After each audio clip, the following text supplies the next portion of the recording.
quite late into the season now for mushrooms, and we won't be finding our mushrooms growing out of the ground. Instead, we'll find them growing out of dead logs like this.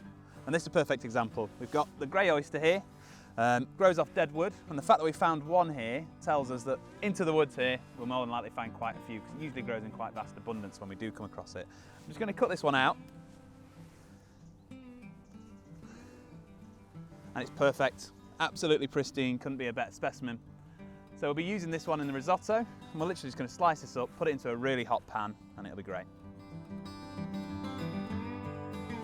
This mushroom's called a jelly, and you'll often find it growing like this on dead branches of elder, and it'll make a great addition to our risotto. Just off the path, we've got some more mushrooms here. These ones are velvet shanks down here, and they're a classic winter mushroom. They can withstand frost.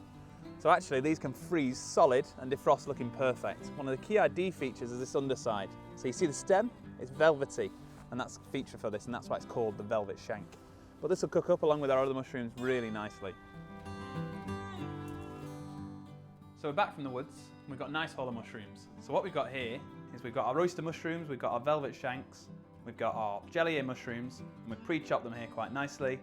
And then we're going to have those with onions, garlic, and we've made a bit of mushroom salt here, and they'll all go into the pan. Okay, so we're going to start our risotto with the onions. We're just going to chuck those into the pan. We've got it slightly hot, and we're just going to let them soften down a little bit. We're going to leave those in there, we'll probably give them a couple of minutes.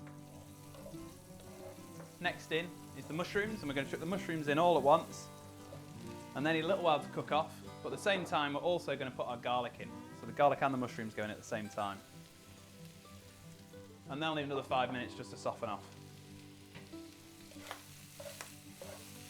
So that's nicely browned off. Next is going to go the risotto rice, and we're actually going to chuck that in straight on top of the oil. And it's going to soak up some of the juices from those mushrooms. It's also going to soak up some of the oil, but we're only going to give that about 30 seconds just to toast off a little bit. And then we're going to start adding our stock into it. So we'll start just one ladle, and we'll just do one ladle at a time until it's soaked that up. And all in between we're just stirring it, and we're just going to let it soak up the liquid and soak up the liquid until all the liquid's gone. And this risotto rice is nicely cooked. So we want this to be cooked. We don't want it to be soft and porridge-like, but we don't want it to be hard and uncooked still. And this is the consistency we want to get it to. So we want it to have a little bit of crunch. Yeah, that's perfect. This is ready to be served up. For me, I'm just going to have 2 scoops of this. And this is the perfect thing for one of those cold autumn evenings. A tiny bit of Parmesan cheese just to go on top. And we're going to finish it off with a little bit of mushroom salt. That's ready for me to enjoy.